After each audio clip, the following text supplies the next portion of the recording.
ലോകത്തിലെ തന്നെ ഏറ്റവും മികച്ച ഈച്ചപ്പടമാണ്. പാഠം തുടങ്ങുന്നത് നമ്മുടെ കഥാനായകനെ കാണിച്ചുകൊണ്ടാണ്. മറ്റാരുമല്ല, മാത്യു തോമസിന്റെ ഇതിലുള്ള പരിപാടി എന്ന് വെച്ചാൽ അതായത് സീനകത്ത് പെർഫോം ചെയ്തിട്ട് പെർഫോമൻസ് കൊണ്ട് പടത്തിന് ഹയ്യാപ്പ.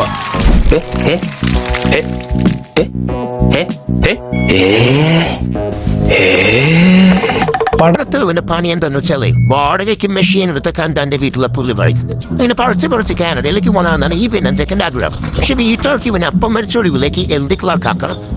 ഇതാണ് ഇവന്റെ ഡാഡി. സുകുമാരന്റെ ഫോട്ടോയ്ക്ക് കോപ്പിറൈറ്റ് ഉള്ളതുകൊണ്ട് ഒരു വെറൈറ്റിക്ക് എന്നെ ഫർഗീസിനെ പിക്ക് വെച്ച് അവർ അഡ്ജസ്റ്റ് ചെയ്യും. അതിനെ ബോണി ബേബി ജോലിക്ക് ഇറങ്ങും. ബോണി അവിടുത്തെ ഒരു കൊളീഗാണ്.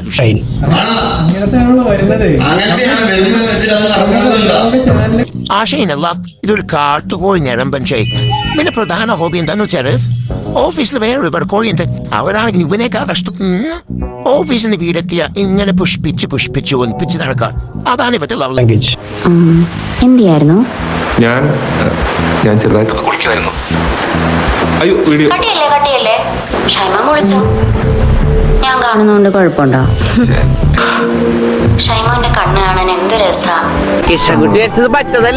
ഇതിങ്ങനെ എപ്പോഴും പറയണ്ട.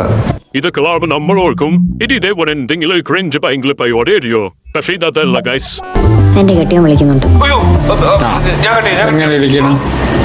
അവര് തമ്മിൽ ഈ കഥാപാത്രങ്ങൾ തമ്മിൽ യാതൊരു ഇമോഷണൽ കണക്ഷനില്ല. കള്ളവടി അവസരം കിട്ടിയ ഒരു പരിസരം മറക്കും.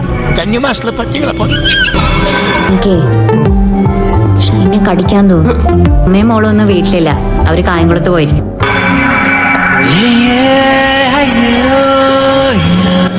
കണ്ട പൊരുകാരം മനസ്സിലായി. രാജ്യം ഇവിടെ ഈച്ചക്കൊരു ഫാന്റസി 3D പടം പ്രതീക്ഷിച്ചു പോയി. ഞാൻ ഈ ഭീകരയുടെ ദൃശ്യാപരാധം കണ്ടുകൊണ്ട് അഡ്ജസ്റ്റ് ചെയ്യേണ്ട അവസ്ഥയാണ്.